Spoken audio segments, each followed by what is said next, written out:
Hey everyone, I'm Billy and welcome back to the Perantau Podcast. Kalian pasti tahu dangdut kan? Sejak dikasih nama dangdut di tahun 70-an dan masa jayanya di tahun 90-an, dangdut udah jadi satu sama budaya pop Indonesia. Tapi seberapa kenalan sih kalian? Michael Raditya adalah pendiri Pusat Kajian Dangdut Studies yang sekarang sembari di Melbourne untuk menempuh PhD tentang dangdut. Dia juga mempromosikan lagu-lagu dangdut buat orang-orang bule lewat orkes Melayunya Yara Irama. Di episode kali ini, kita ngebahas apa pentingnya dangdut dan buat Michael sendiri, kisah di balik Yara Irama, dan peluangnya dangdut untuk menjadi duta budaya Indonesia di panggung dunia. Mari kita persilahkan Michael. Ada nggak satu kata yang bisa mencerminkan seorang Michael ini? Dangdut. Dangdut. Boleh dikasih konteks, Mas? Karena hidupku sudah terlalu dangdut. Dalam arti aku sudah tercebur di dangdut sudah sekian lama gitu. Ya, sekian lama. Jadi memang dangdut itu udah jadi apa ya, darah daging Betul. seorang Michael gitu ya. Karena aku kebetulan mulai riset tahun 2011 dan dari saat itu aku kok merasa aku meneliti, menulis dan sebagainya, tapi ngerasa semakin aku banyak tahu tapi aku semakin sadar di sisi lain bahwa semakin banyak aku tidak tahu. Jadi aku ingin berenang terus lebih dalam hingga larut sampai buat orkes. Emang itu bahasanya seorang seniman banget ya. Aduh. Ala kopi senja. Iya. Dengar 420? Enggak. Oh enggak. Nah, oke. Jadi itu karena tadi ngomongin riset, aku juga tertarik nih. Soalnya kan pertama orang tuh kalau ngomong PhD biasanya yang lebih yang lebih teoretikal gitu lah, bisa PhD ya. Tapi Mas ini PhD kan tentang dangdut gitu kan. Jadi boleh ceritain dikit nggak tentang PhD Michael ini? Oke. Jadi PhD ku karena pada akhirnya tadi aku udah cerita bahwa tahun 2011 aku udah mulai meneliti dangdut dari musik dan sebagainya. Belakangan ini aku merasa di ekosistem dangdut ada yang menarik, dalam arti bagaimana intervensi dangdut dan internet gitu ya. Dalam arti bagaimana kiprah teman-teman pedangdut ini di jagat internet dan bagaimana internet memberikan kontribusi pada mereka. Akhirnya aku meneliti secara lebih dalam tentang siapa sih yang kita hitung sebagai pedangdut sekarang. Apa itu dangdut sekarang? Karena pada dasarnya setelah Orde Baru kita tahu bahwa dangdut zaman dulu ada Rhoma Irama, Elvi Sukaisi, Rita Sugiarto, bahkan ada payung namanya PAMI, itu ada Persatuan Artis Musik Melayu Indonesia tuh. Dan ciri khasnya hampir sama lah. Lalu ada salah seorang etnomusikolog, Andrew Wentrap, nulis juga di bukunya di tahun habis reformasi, pas reformasi setelah Orde Baru, banyak dangdut yang dari regional itu muncul dan persebarannya jadi banyak gitu. Dan semakin kesini itu menjadi sangat lebih cair gitu ya, semakin beragam, semakin berwarna. Sekarang dangdut yang lagi naik tuh kan kayak Denny Caknan, kemarin dia habis main di Taiwan ya, penontonnya puluhan ribuan lah di Victoria atau di mana aku lupa, di Taiwan itu. Dan banyak sekali dangdut berbahasa Jawa ditonton oleh teman-teman yang bahkan bukan tidak berbahasa Indonesia. Itu karena apa? Internet. Nah, aku akhirnya mencoba mulai dari kegelisahan-kegelisahan itu, aku melihat ternyata ekosistemnya berubah. Tidak semua yang lama bisa sukses di medium baru.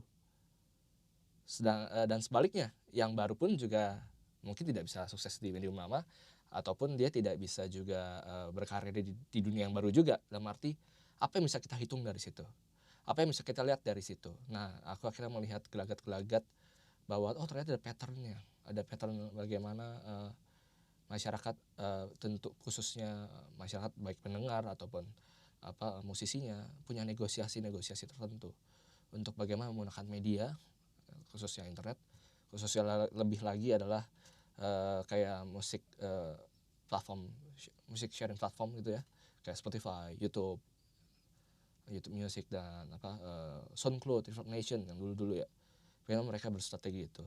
Dan setelah itu akhirnya aku juga beralih ke mendefinisikan ulang dangdut itu apa, dan sekaligus dangdut kan sangat terkenal dengan dibilangnya musik masyarakat. Kalau sekarang itu musik masyarakat yang mana? Apakah masih merujuk pada kelas menengah ke bawah? Kalau menengah ke bawah, nyatanya di Jakarta, di Indonesia banyak festival dangdut yang harga 200.000, 300.000 penonton datang nonton dangdut. Terus apa kelas menengah? Apa menengah ke bawah? Aku mendefinisikan itu tapi dari sisi dangdut. Karena aku percaya bahwa seni juga punya daya untuk mendefinisikan yang lain. Tidak hanya yang lain mendefinisikan seni, gitu-gitu sih. Itu kira-kira. Soalnya memang apa ya, menarik ya. Soalnya itu sih, soalnya kan emang ada perubahan di budaya dangdut gitu, dari yang awal mulanya diberikan nama dangdut itu di tahun 70-an Betul. gitu kan. Terus dan itu bertahan sampai sekarang, walaupun mungkin wujudnya ada beberapa yang berbeda. Betul. Gitu kan. Tipe-tipe ya Subgenre, subgenre yang berbeda gitu di dangdut sendiri. Tapi sebelum kita masuk ke sana, gue masih pengen ngomongin nih. Kan sekarang ngomongin tentang riset dangdut sebagai topik PhD gitu ya. Yep. Apakah itu nggak cukup di Indo aja risetnya? Kenapa, maksudnya pertanyaan aku, kenapa Michael harus jauh-jauh ke Melbourne untuk riset lebih lanjut lagi tentang dangdut? Oke. Di mana supervisornya juga orang bule gitu. Iya. Kenapa jauh-jauh di sini tapi ngomong tuh tetap tentang dangdut gitu? Oke. Apa nggak bisa risetnya di Indo aja gitu? Pertama, riset pasti di Indo karena pada dasarnya aku latar belakang antropologi dan ini saya melakukan semua penelitianku secara etnografi, jadi harus turun lapangan, berinteraksi dengan mereka, lalu berteman lah bagiku etnografi itu ya seni mendengarkan dan berteman ya.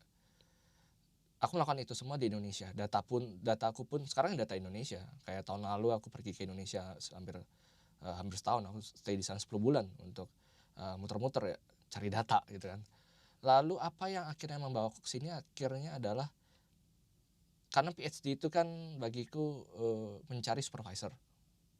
Kebetulan supervisor yang kutuju, Edwin Juriens, adalah salah seorang scholar yang memang sudah aku baca dari dulu dan aku tertarik dengan cara berpikirnya, cara menganalisisnya. Dan kebetulan dia juga pernah bicara tentang musik, bicara tentang radio dan seni rupa, dan aku tertarik dengan cara dia menganalisis, menubrukkan, menegosiasikan teori dengan data dan sebagainya, dan mencari findingsnya apa gitulah. Nah disitulah aku tertarik mengapa Melbourne dan mengapa Unimelb sebenarnya bukan itu, aku mencari supervisor itu dan kebetulan dia di Melbourne.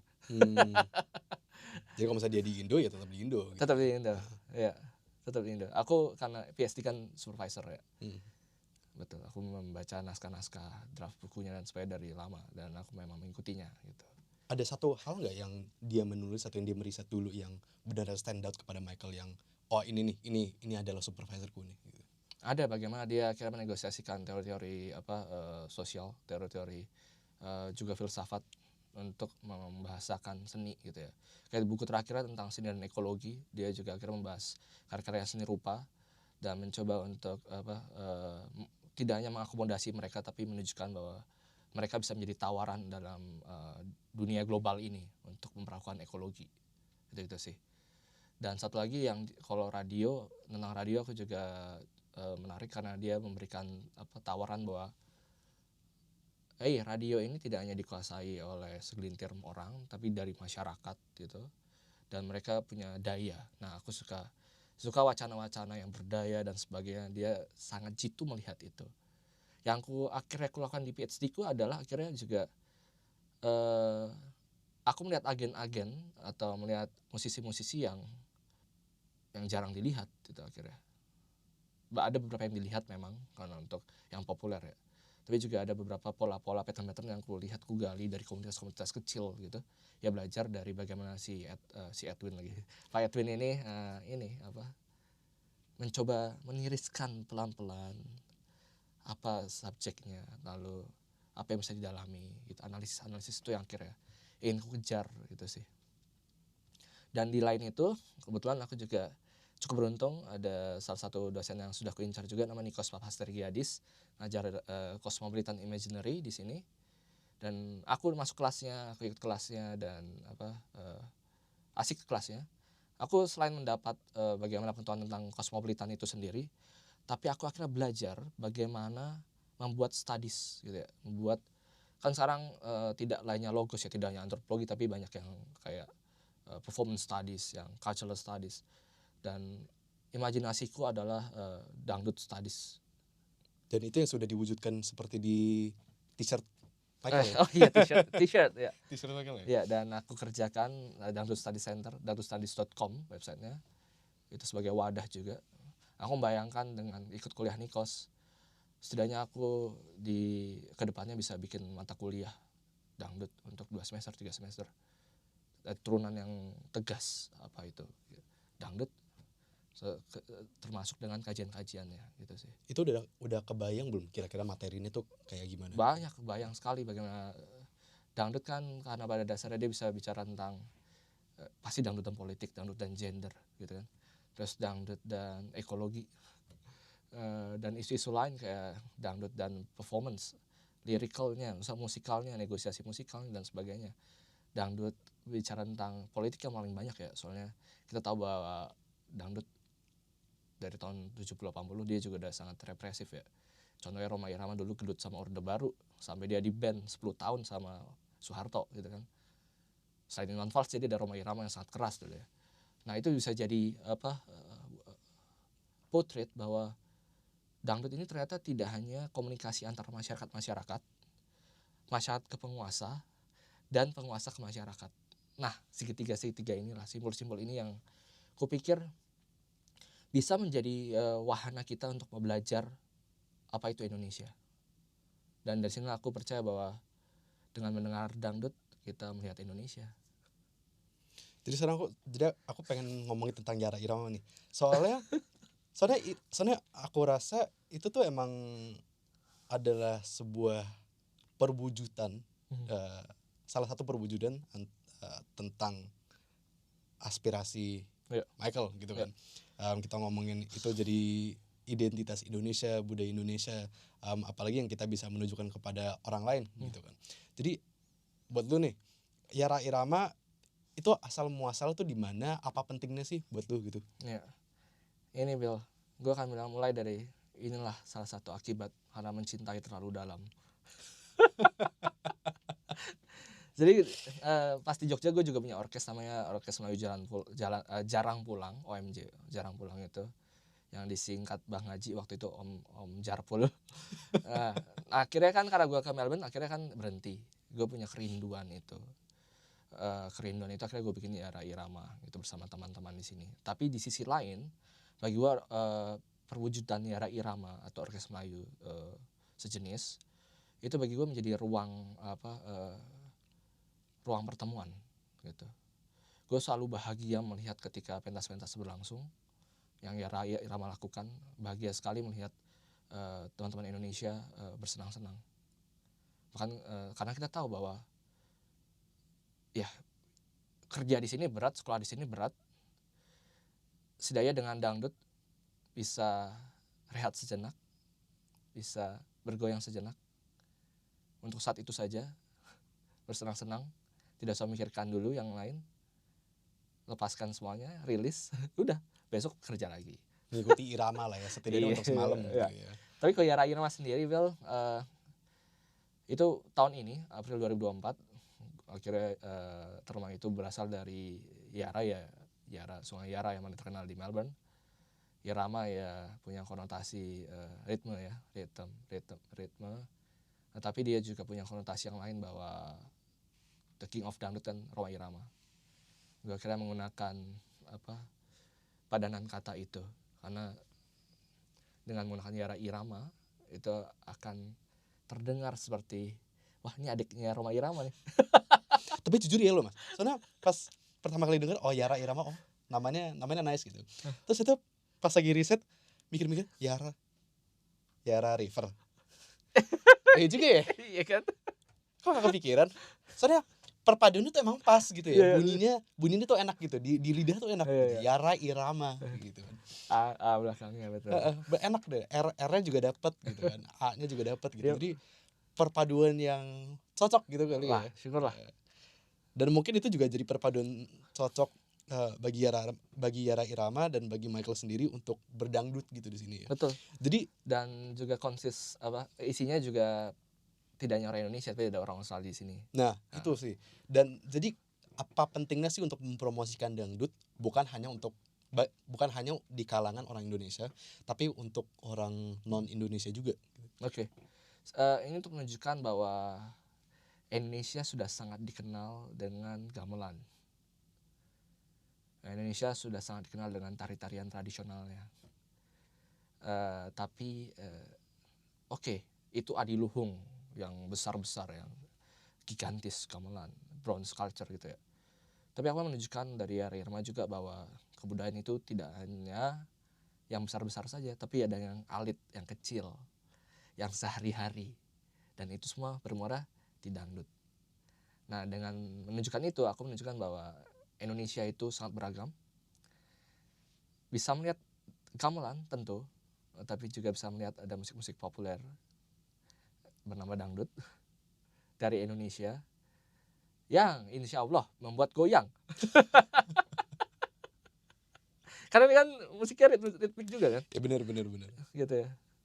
Dan lucunya adalah beberapa pentas teman-teman Dina Arm ini ya pasti dia nggak tahu liriknya kan bahasa Indonesia, tapi dengan ritmenya, dengan temponya dan sebagainya bisa mengikuti beatnya dan lain-lain. Bagiku itu salah satu goal pertama. Soalnya emang banyak yang bilang musik itu is a universal language gitu ya. Sometimes. Masa walaupun kita belum tentu ngerti, soalnya kan kita bisa lihat ini dari negara-negara atau budaya yang lain gitu. Misalnya kita ngomongin Jepang atau Korea gitu kan. Atau bahkan ya orang Indo yang mungkin belum tentu paham bahasa Inggris tapi senengnya lagu Inggris, artis-artis di Amerika gitu, di Inggris gitu kan. Padahal mereka belum tentu ngerti juga. Betul. Gitu kan. Itu jadi apa sih sebenarnya yang tentang musik atau setidaknya tentang dangdut gitu yang bisa menyatukan orang gitu walaupun mereka belum tentu mengerti. Kalau itu aku sih pikir irama gitu ya. Irama, terus satu lagi performance. Ambience, aku nggak tahu ya ambience. Aku masih percaya sampai hari ini ambience kayak di ketika pertunjukan dihelat. Selain beat, selain ada lirik dan sebagainya, ada energi yang terbentuk di antara penonton dan performer. Itu yang membuat kita juga akhirnya terstimulasi untuk goyang gitu sih. Itu selalu, makanya itu aku misalkan selalu abis main selalu capek Bel, karena energinya penonton terlalu besar dan akhirnya kami harus menimpalinya. Dan itu bagiku itu keajaiban pertunjukan tuh. Dan aku mau menghitung itu sebagai salah satu tolak ukur mengapa dangdut disenangi. Karena selain dari musik, musik kita bisa diam aja bisa kayak gini kan. Tapi ketika nonton pertunjukan langsung, ketika kita melihat teman-teman yang lain bergoyang, itu ada ajakan, ada stimulasi yang lain gitu. Dan itu keajaiban pertunjukan bagiku, salah satunya di dangdut gitu. Abstrak ya. Nggak, cuma aku emang ngerasa menarik sih Son, dan ini yang menurut gue perlu dibahas juga soalnya. Kayaknya soalnya di dunia pop culture Indo tuh emang baik di dunia pop culture Indo maupun di dunia pendidikan gitu. Maksudnya kayaknya kata dangdut gitu dan jiwa dangdut emang kurang banyak disinggung kali ya. Soalnya itu tadi misalnya kayak dengan musik, misalnya tadi karena ngomong gamelan gitu. Misalkan konsulat di sini, Kajari di sini kan mereka yang banyak mereka memberi pendidikan kepada sosialisasi musik Indonesia kepada sekolah-sekolah di sini atau komunitas lain. Biasanya kalau nggak gamelan angklung gitu. Itu yang biasanya jadi combo gitu ya. Tapi nggak ada yang pernah ngomong dangdut gitu. Dan di sisi yang lain juga kalau misalnya kita ngomongin artis-artis Indo di panggung global gitu, bisa ngomong Rich Brian, Nicky gitu yang lebih lagu pop lah ya gitu kan. Dan dangdut itu tidak banyak disebut gitu. Jadi sebenarnya apa pentingnya sih bagi dangdut menjadi duta budaya Indonesia di lapangan dunia gitu. Nah ini Bil, aku memulai dari padahal dangdut kan dangdut kita sudah tumbuh dan hidup bersama dangdut udah lebih dari 50 tahun. Dan lucunya dangdut di tahun 80, 90 Rhoma Irama sudah membawa itu pada kompetisi-kompetisi ASEAN gitu-gitu loh. Dia bawa-bawa lagu dangdut. Bahkan waktu itu Elvi Sukaisi membawa lagu Bisik-Bisik Tetangga, Bisik-Bisik Neighborhood itu di Jepang dan dia mendapat performance terbaik. Oh ya? Yep. di tahun 90-an seingatku. Nah itu sebenarnya sudah terjadi, bahkan dia membawa bahasanya sendiri, bahasa Indonesia, dan sudah ada terjadi gitu ya. Lalu pertanyaan tentang duta budaya juga menarik akhirnya Abel, karena pada dasarnya ternyata di tahun 95 dangdut pernah dijadikan pemerintah waktu itu Orde Baru sebagai musik nasional. Bayangkan, ya karena pada dasarnya berkaitan dengan politik ya waktu itu ya. Dia menjadi musik semarak dangdut 50 tahun. Itu untuk merayakan Indonesia umur 50 tahun. Semarak Indonesia emas gitu ya. Itu dangdut musiknya. Dan salah satunya Murdiono gitu-gitu ya yang membawa, dan banyak politisi lain, dan akhirnya tumpang tindih antara performer dan politician di situ. Di saat itu juga dangdut sudah punya banyak pengalaman untuk menjadi duta budaya lah, dalam arti jadi representasi gitu ya. Indonesia itu apa? Bayangkan, bahkan waktu itu akhirnya 95 setelah itu dangdut tuh dibawa tuh dari Sabang sampai Merauke, salah satunya di Papua, dipertunjukkan gitu-gitu ya. Itu tidak terjadi. Dan wacana sebagai duta budaya dan sebagainya kan juga menguak bahwa beberapa tahun belakangan ada isu dangdut goes to UNESCO. Dan itu sedang dikerjakan, betul. Dan tahun lalu dangdut juga sudah berhasil direkognisi oleh Kemdikbud sebagai warisan benda tak benda asal DKI Jakarta. Dan itu salah satu langkah untuk mengajukan dangdut goes to UNESCO. Nah, jalannya sudah ada. Kita semua sudah terjalin gitu ya. Apakah itu jadi duta budaya? Tentu banyak budaya-budaya yang lain juga penting. Tapi dangdut sudah ada di track itu sedari lama. Dan secara tidak sadar pun masyarakat dimanapun ketika dengar dangdut ya goyang gitu ya. Nah itu yang akhirnya aku coba lihat sih. Dan ketika bicara duta budaya, juga ada pertanyaan gini Bill, duta budaya kok dangdut? Ya kan? Kenapa gamelan dan yang lain? Tapi sekali lagi aku mau bicara bahwa ya budaya Indonesia tuh ada yang kecil, yang remeh, tapi sehari-hari, yang bersama masyarakat, yang hidup dan dihidupi, yang tinggal dan ditinggali, yang tumbuh dan bertumbuh bersama masyarakat. Dan itu semua di dangdut. Dan akhirnya jadi bukan hal yang sulit untuk menduga bahwa dangdut pada akhirnya ya memang yaitu budaya Indonesia, bahkan bisa menjadi dutanya tanpa menyampingkan yang lain ya, budaya-budaya yang lain gitu.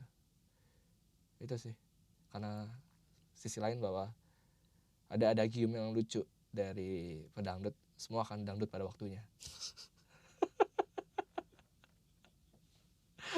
Jadi dangdut emang udah on track menjadi duta budaya gitu dengan adanya yang dangdut goes to UNESCO dan sebagainya. Dan itu juga udah yang kayak tadi Michael bilang, udah dia tuh berkembang seiring dengan masyarakat Indonesia gitu. Jadi tapi dia tuh sebagai simbol identitas dia tuh lebih erat kepada generasi orang tua kita yang ada pas masa jayanya dangdut di tahun 70-an tuh ya dengan Rhoma Irama contohnya, atau ataukah dia lebih erat dengan para milenial dan Gen Z yang sedang mengalami rebrandingnya gitu dengan dangdut koplo gitu. Ya. Lucunya dangdut itu mengalami lonjakan popularitas beberapa kali. Tentu waktu Rhoma Irama ya, peaknya tuh 70-80 tuh Rhoma Irama, ada Elvi Sukaisi, ada Rita Sugiarto, lalu di angkatan selanjutnya waktu itu juga cukup terkenal karena Iis Dahlia, Cici Paramida gitu ya. Terus ada Alam yang nyanyi tentang sabu ya, sarapan bubur. Itu tahun 2000-an. Terus 2003 kita bertemu dengan masyarakat, mayoritas akhirnya melihat ada dangdut daerah bernama koplo gitu kan.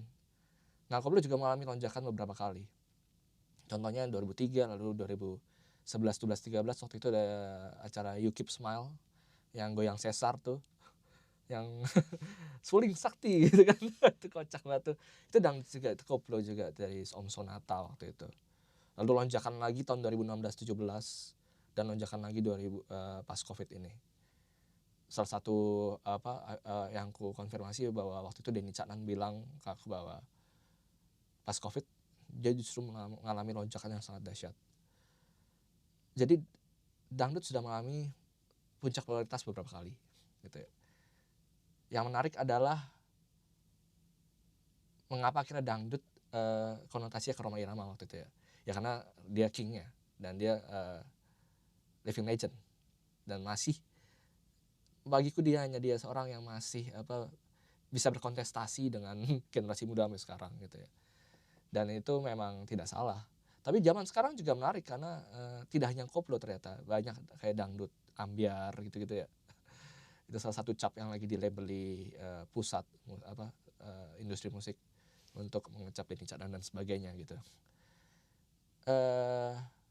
Setiap zaman punya rajanya sendiri. Setiap zaman punya jenis dangdut yang terkenal di zamannya masing-masing gitu ya. Itulah yang terjadi di dangdut. Jadi dia punya berapa gelombang besar gitu ya, yang terlanjur dicintai masyarakat. Lalu balik ke pertanyaanmu, saat ini memang koplo, terus dangdut ambyar aku bilangnya, dan beberapa jenis dangdut lain kayak dangdut house music kayak Phil Koplo gitu ya, frontaan sebagainya, fangkotan juga gitu ya, lagi di TikTok ya. Nah itu lagi naik sekali gitu. Apakah Rhoma Irama di situ? Tidak. Karena dari dasarnya pendengar-pendengar yang baru, yang milenial akhirnya mendengarkan yang baru-baru ini gitu. Mulai dari Denny Caknan, Phil Koplo. Bahkan setauku Phil Koplo datang tahun lalu kan ke Melbourne. Bener, dia tuh tahun lalu bener. Tahun lalu, betul. Alun-alun ya. Punya PP Victoria. Nah itu dia. Bayangkan. Nah itu dia. Dan itu heboh-hebohnya tuh, kan 2 hari kan. Iya. Lempar-lempar balon lah. Iya, balon terus yang sampai yang kalau orang ngerekam mikrofonnya itu sampai soak tuh. Suara koplo kekentangan gitu. Iya. Nah itu dia, dalam arti dia punya punya musisi-musisi baru, punya wajah-wajah baru gitu. Yang menjadi menarik adalah mereka masih dalam satu haluan bernama dangdut.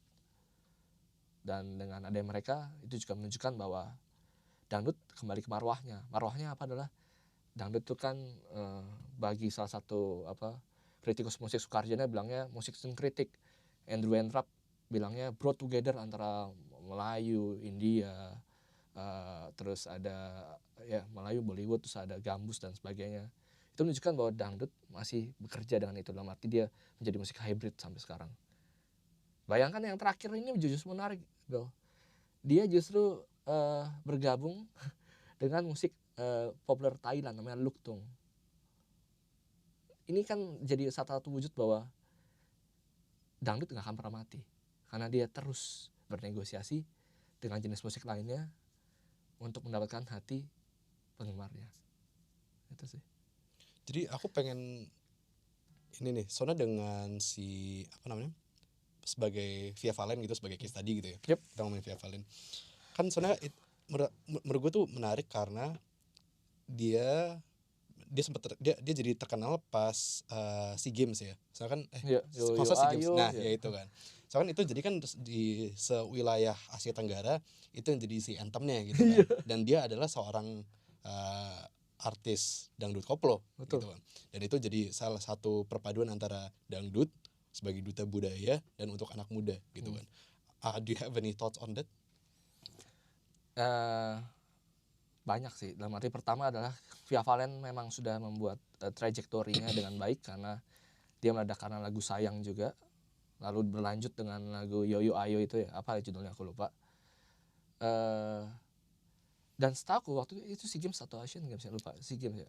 2018 tuh. Dan waktu itu aku tahu agendanya adalah menunjukkan bahwa apa itu musik Indonesia sih, apa itu Indonesia. Alih-alih musik-musik yang tradisional, mereka memilih dangdut. Dan lucunya kalau dengan lagu itu juga dangdutnya menjadi sangat dimodifikasi kan. Jadi lebih mirip pop gitu daripada mirip dangdut pop, pada 70-an gitu, ada mirip gitu pop, tapi dia tidak meninggalkan ada suara kendang-kendang yang samar-samar untuk menunjukkan bahwa ada identitas di situ. Itu yang akhirnya mencoba ditunjukkan bahwa akhirnya kita bisa melihat bahwa akhirnya kebudayaan gitu ya, kebudayaan lewat kayak dangdut gitu ya. Itu emang salah satu cara penting untuk menunjukkan kedirian apalagi di pasar global ya. Itu sih, dan itu yang terjadi sama Via Valen di ajang itu gitu.